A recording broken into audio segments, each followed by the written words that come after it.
Hey everybody, Sam Windish Gunworks, and welcome to my bench. This is going to be the first installment of the new series for building 1911s. And first off, I want to say thanks you to everybody who replied to my Facebook post asking what everybody wanted to see in a new series detailing building a 1911. I take all that stuff pretty seriously, and I've kind of put together a table of contents, if you will, for what we're going to be covering here. And I pretty much plan on going into every aspect of putting a 1911 together in pretty steep detail, as much detail as I can get into, at least for a beginner out there who this series is pretty much aimed at. There were some people who commented that said, there's already a lot of information out there on putting 1911s together. There's already some really good video series out there. Mosin virus comes up a lot, and yeah, there's already a lot of information out there. I don't plan on trying to reinvent the wheel, folks. I'm not showing anything that somebody else isn't already showing, but I do plan on adding this as another resource for somebody new to the hobby that is just looking for a different resource for putting 1911s together. Maybe I explain something a different way that makes sense to somebody, or I detail a process that wasn't detailed in a way that makes sense by someone else. I just plan on adding to the library of knowledge for people who enjoy this hobby as much as I do. So for the first episode, we're not going to be cutting any metal today. But there were a bunch of people who asked, hey, can you show the tools that I need in order to build a 1911? So another common trend was individuals saying, hey, I'm new to this, but I'm kind of intimidated by the process because I've done some ARs, I've put together a Glock, but a 1911 is what I want to do next. But there just seems like there's a lot of tooling involved. Special jigs and fixtures and stuff. Can you show me what all I'm going to need so I can avoid wasting money on stuff, especially if I'm only going to do one of these.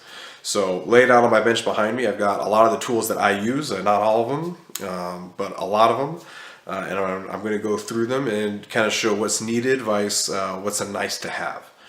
So without further ado, the first thing you're going to need, obviously, is a jig.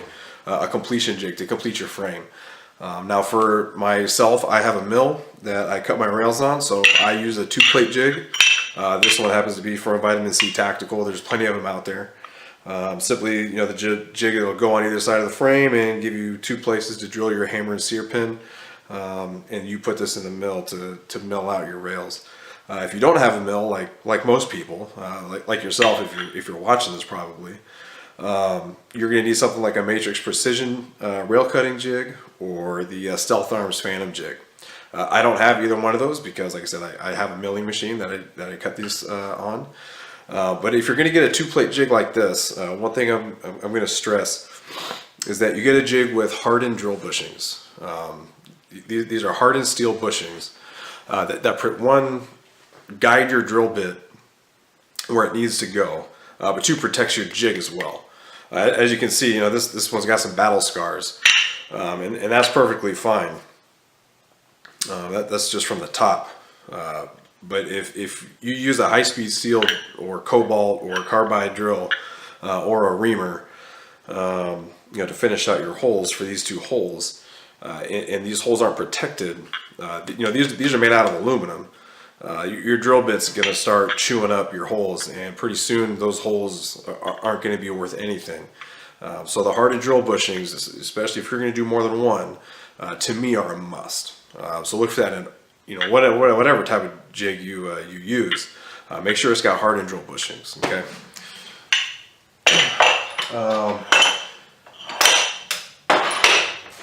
The next thing you're going to need, pretty important to all gun building and messing around with guns in general, is measuring tools.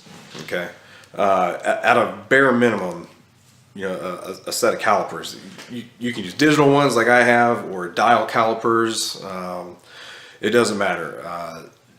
At a bare minimum, you need a set of calipers. Just don't go on Amazon or eBay and get like the $10 plastic ones. Okay. Stay away from those. These, they're supposedly accurate down to 1/1000th of an inch. spend a little bit of money, at least like $20 to $30, at a minimum for a set of calipers. I would suggest if you either have them or you have access to them, get some more precise measuring tools, especially for stuff we're going to do with the frame rails and everything else. You really want to be able to take some precise measurements to get as tight a fit as possible. The more precise you can measure something, the more precise you can fit something. And don't feel like you have to spend a ton of money on these. This is a Brown & Sharp 1-inch micrometer. If you go on eBay, you can find these or Starretts or Mitutoyos or Lufkins. Name your brand of a machinist tool supplier. And I'm not talking about the Chinese knockoffs. Okay, there's plenty of those out there.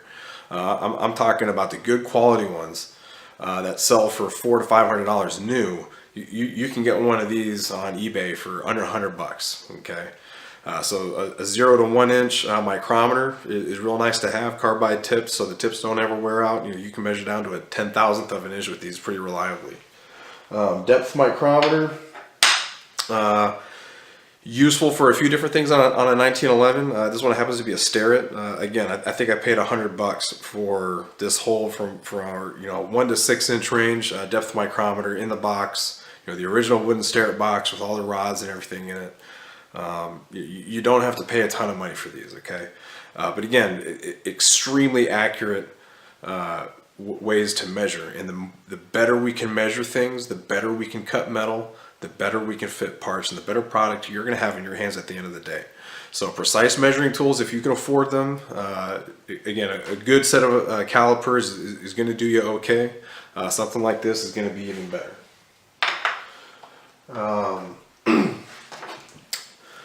This is a nice to have. It's not necessarily a need to have, but this is just a frame holding fixture from Power Custom. It allows you to hold your frame in the vise, much like with the 2-plate jig, but this allows you to do it after you've installed your plunger tube and your grip bushings. Okay, so these 2 holes right here, this is where your grip bushings are going to go, and this is cut in an angle and in a way where your plunger tube sits over the top. So for myself, I use this when I'm doing framework, after I've cut the rails and after I've installed some stuff, like if I want to checker the front strap or do a texturing on the front strap, I'm going to put it into this, not into my jig. Because this, if you can tell by the contouring, this is where the front strap would be. So you're going to see me use this in a couple different ways. Or if you're just putting it in your bench vise to work on it for whatever, it's nice to have something like this around. Again, this is a nice to have, definitely not a need to have, especially the cost of these things. This thing's solid steel. They're $80 to $90, so it's a little bit of an expenditure. Having a good little mallet like this, good for driving pins. Most people have something like this. You can get a cheap one for $10 at the flea market. But replaceable screw-in tips, and most people that are messing around with guns, you've got something like this already. Speaking of material removal, a good set of files. If you do any more than one 1911, you're gonna start collecting quite a number of files. These are just some beater Nicholson needle files. You can get these at Home Depot for probably like $15-20. Flat file, round files, triangle files, square file, half round, spade type file, or a leaf. I call it a leaf file. When we start getting into blending and filing off little parts, a set of needle files is going to be great. If you want to go on the high end and you want some really nice files, look at Grobet or Grobet, however you want to say it. I want to say there's Swiss made needle files. They're going to cost you quite a bit of money, but they're wonderful files, and these will do great too. I've used these for probably like 10 years, and they're still cutting great. So these are great. Another set of Nicholson files, not necessarily needle files, but nice half round files, triangle files, just a little bit bigger, especially when you get into blending like your grip safety, some interior stuff on the frame. when you're deburring and filing stuff like that. You know, these little needle files come in great, especially if you want to wrap them in sandpaper and do some fine filing like that, which you'll see me do a lot of. They're really great. When you get down to the really fine amounts of material removal, having good stones is a must. These are some of the stones I use. As you can tell, these have been beat up quite a bit. These Norton stones you can get from Brownells, I think for probably $8 or $10 or something like that a piece. Or these medium fine and very fine, and then even finer than that, you got ceramic stones. So when we do our trigger job, you're going to see these come out big time. And then even for cutting the rails and fitting, doing the slide to frame fitting, these stones come in handy when you only need to remove just a hair of material to get that perfect fit.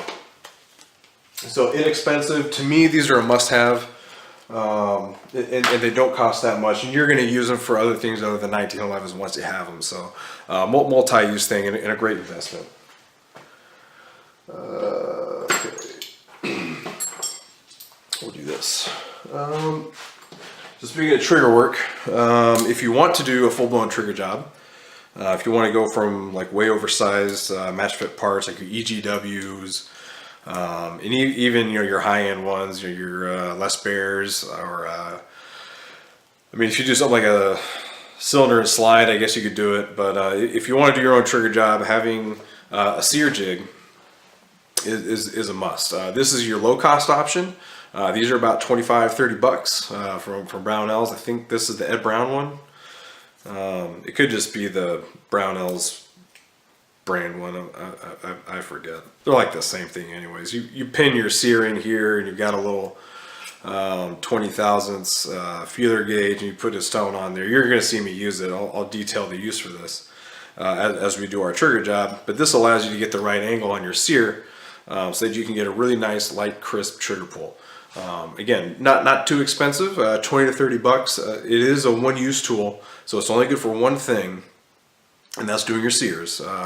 But again, it's not too expensive in the grand scheme of things when I start showing you some of these other tools.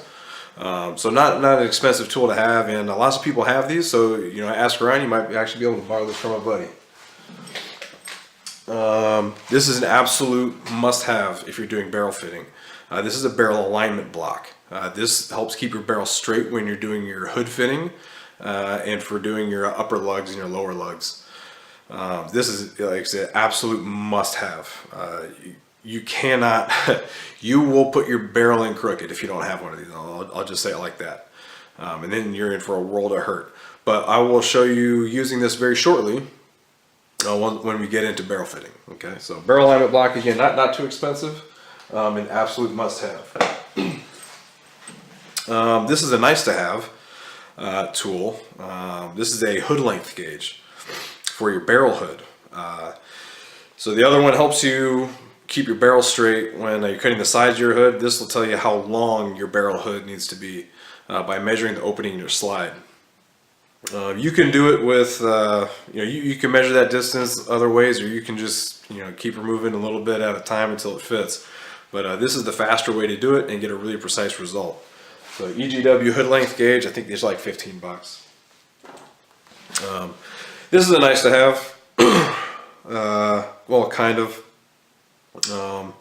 This is for fitting your grip safety. So if you have a frame that has a GI tang, and by tang I'm talking about the rear portion of the frame, where your grip safety is going to pin into, and you don't want to use a GI grip safety, you want to use a nice beaver tail grip safety like an Ed Brown or a Smith & Alexander or what have you, you're going to need to file in a radius. Okay, so the two common radiuses are a 220 radius and a 250 radius, and those are 0.220 and 0.250. So this is for a 250 radius, meaning this button right here is half an inch wide, and we're actually not going to have to use this on this build, but when we get there, I'm going to put it on and show you how it's used anyways. Most frames, most 80% frames come with GI tangs, and if you want to use a beaver tail grip safety, you're going to need something like this. But if you're using a GI frame with a GI duckbill, Grip safety, you don't need to worry about this, okay? Or, you know, like myself, the frame I'm using for this came with a 250 radius, so don't need to worry about that at all. Next up, this is another must-have. This is a plunger tube staking tool, okay? So most frames are not going to come with the plunger tube either already installed or integral to the frame. There are a couple that do. So if you're going with a 100% frame, like a Caspian or Foster frames, same thing, you know, same company, different name. Those are going to come with your grip bushings and your plunger tube already installed and staked. So you would not need that this tool if you're using one of those. Hellfire Armory, their frames come, I believe, correct me if I'm wrong, somebody's going to correct me if I'm wrong, but that frame comes with an integral plunger tube machined into the slide, and I want to say there's a couple other ones that do as well. If somebody knows who they are, drop it down in the comments. But this tool is for staking your plunger tube in, and again, not terribly expensive.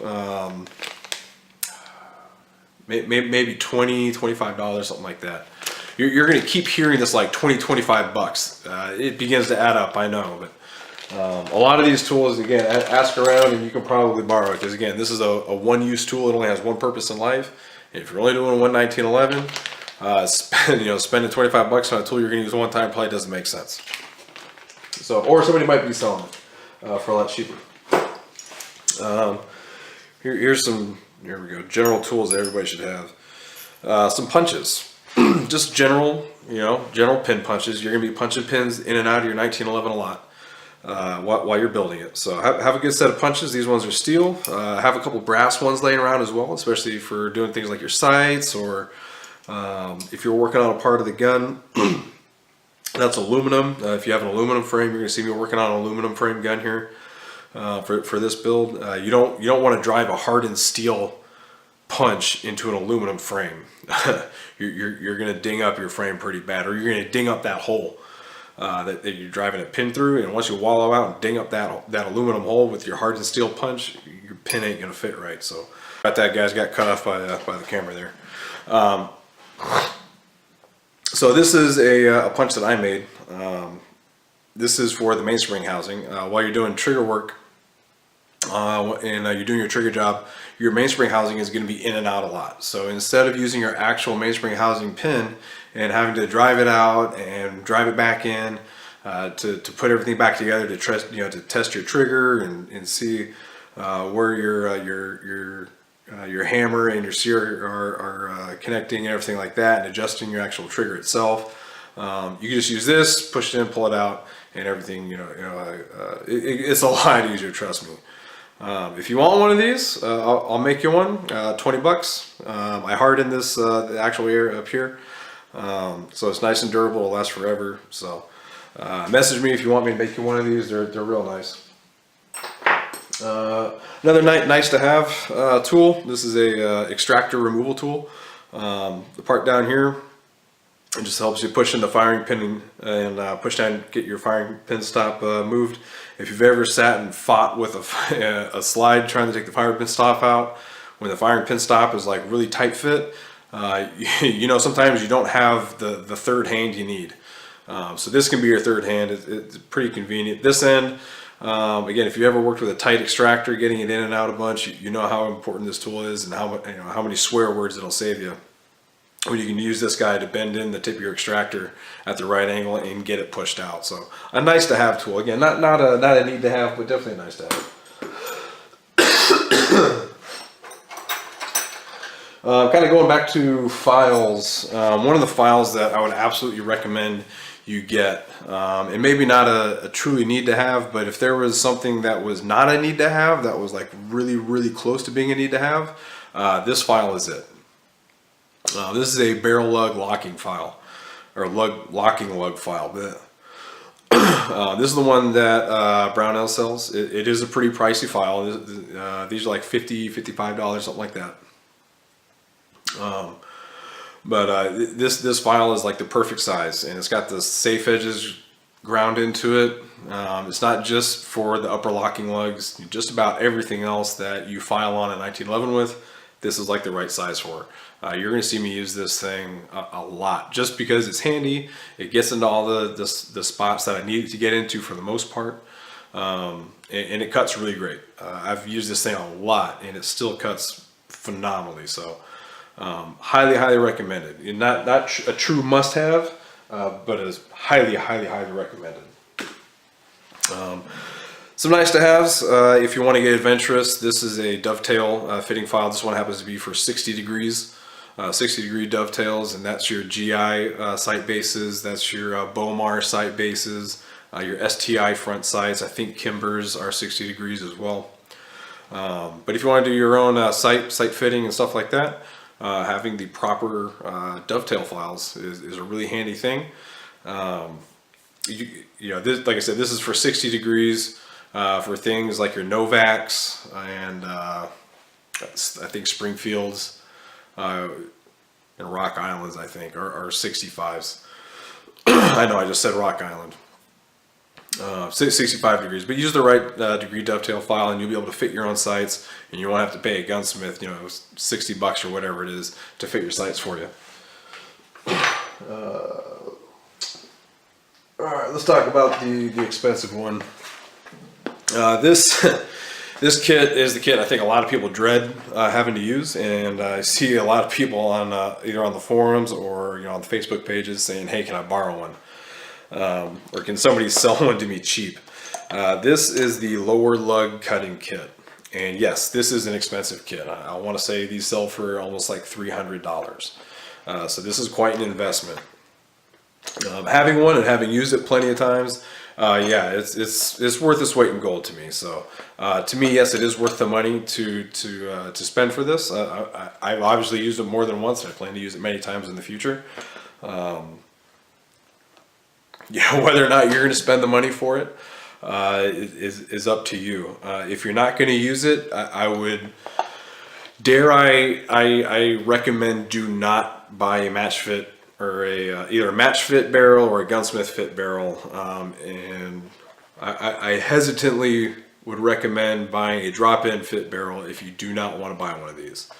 I'm going to show you what I would suggest for the easiest build, because that's kind of the theme I'm going with here. I'm actually not going to have to use this kit for the barrel we're going to put into this gun, but I am ordering another barrel that we are going to use this on. So I am going to show how to use this, just not on the barrel for this build. I'm putting a new barrel in a different gun that I got in. So I will be detailing how to use this. But yeah, it is a need to have if you want the best fit and best accuracy out of your barrel possible. I'll put it that way.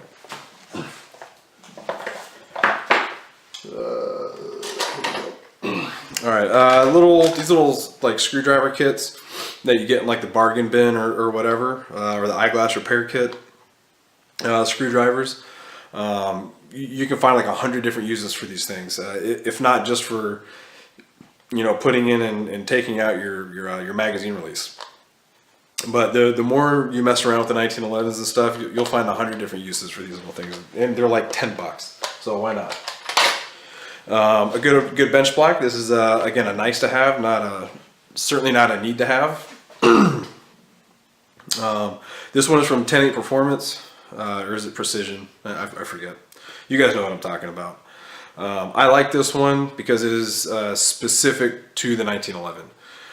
It's got the right cutouts to lay your barrel in here if you're filing on your barrel hood, or you're driving in your link pin. There's holes, you know, just specifically just for those things. There's spots on the block here, you know, to put in like your thumb safety, for fitting your thumb safety specifically, and things like that. I'm going to show how to use this. Again, nice to have, not a need to have, but a nice tool that makes things easy. All right, well, I guess we'll get into some of the well, all right, we'll show this stuff. Set of feeler gauges. When we do slide fitting, I will show you feeler gauges and how you can use these to get perfect measurements. More for if you're using a mill to do your rails rather than one of the rail cutting fixtures out there. But yeah, these are good to have, and you can use them for other things too. Checkering files, if you want to get adventurous and and checker your own stuff, please practice a lot before you touch your gun with them. They do take a bit of practice to get used to, but do not skimp on checkering files. Do not get cheap ones. I won't be hand checkering this one. I have a mill now, so I machine checker all my stuff. But when I was doing it by hand, this specific file drove me nuts because it's actually not, the edges aren't ground parallel to the direction of the teeth on one side. So this specific file, which is a 25 LPI file, was just driving me nuts. So don't skip, buy a good file or files, buy a good guide. This is the cheap one from Brownells. There's a bunch of them out there. Sky's the limit. You know, go look up Bob Marble and his checkering jigs, and you'll see what I mean. So that's all I'll say about that. These are just a couple of homemade jigs I made. This is for barrel fitting, to actually cut the barrel lugs on my mill. Just drop the barrel in, secure it with the set screw there, and then just cut your head like that. This is for the barrel bushing itself. So old threaded rod. I just made this little fixture out. Slide your barrel bushing on. The taper on the screw end part holds everything nice and flush. Throw it in the lathe, and you can turn the outer diameter of your barrel bushing to fit into your slide. And then you can throw it into this fixture, which is the crazy ants in your pants fixture. Put your barrel bushing in here, and now I can adjust it to run true in my lathe, and then we pop a boring bar in and bore out the ID, the inner diameter, to fit the barrel properly. So you're going to see this as well, and then you're also going to see this get used for the barrel. I can put the whole barrel in here to do a flush cut reverse crown, which we're going to do on this build. If you've got a mill, I would suggest either making one of these yourself or getting one of these if you want to do your own slide work. This is the Yava Pi, I hope I'm saying that right, slide jig. Great for holding in the mill for doing like your flat tops or your tri-tops specifically, where you need to angle the piece 45 degrees, okay? So really nice to have it if you got a mill and you want to do your own slide work. You're going to see me use this later. Because we got a gunsmith blank slide, and we're going to do all of the cuts on the slide. We're going to go through it all. So somebody asked to see the actual sight dovetails get cut and measuring for those. Going to be doing that. I'm actually making the sights for this gun, so I've already made the front sight, so I need to make the rear sight. So we're going to go through making the rear sight. If you got a mill, guys, even if you just got a little bench top, Harbor Freight mini mill, don't be scared to do some of this stuff. So other than that, I'm not going to pick up my bench vise and show it to you, but have a bench vise. I would say that's almost a need to have. Most of you guys probably have a bench vise if you're getting into a 1911 build. Again, what I've shown you here on my bench is just some of the tools. It's not all of them, but I hope that's kind of a good start. The next episode, we're going to get into the actual fitting of the slide to the frame. I've already cut the rails for this one because, again, I have a mill to do this.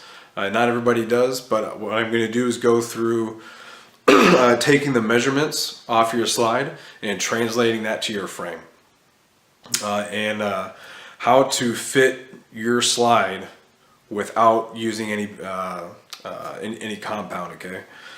Somebody asked about that as well. I've never used any sort of compound to buff in my slide, or lapping compound to lap in my slide. I don't believe in it. Never used it. My slide to frame fits always come out super tight and smooth. So obviously you can do it and not use this messy lapping compound, and that's what I'm going to show you guys how to do. But yeah, we're going to do slide to frame fit, completion of your frame. And then we're going to go over to the lathe, and we're going to do barrel bushing fitting and get into barrel fitting, okay? So thanks for tuning in. I know this was kind of long and drawn out and boring for the first episode, just kind of talking about tools, but let's get it started off right. Start with the basics, and we're going to get into some pretty in-depth, awesome stuff from here. So I hope to see you next time, and stick around, and I'm going to turn this off and turn right around and film the next one for you guys. So I'll see you in a little bit.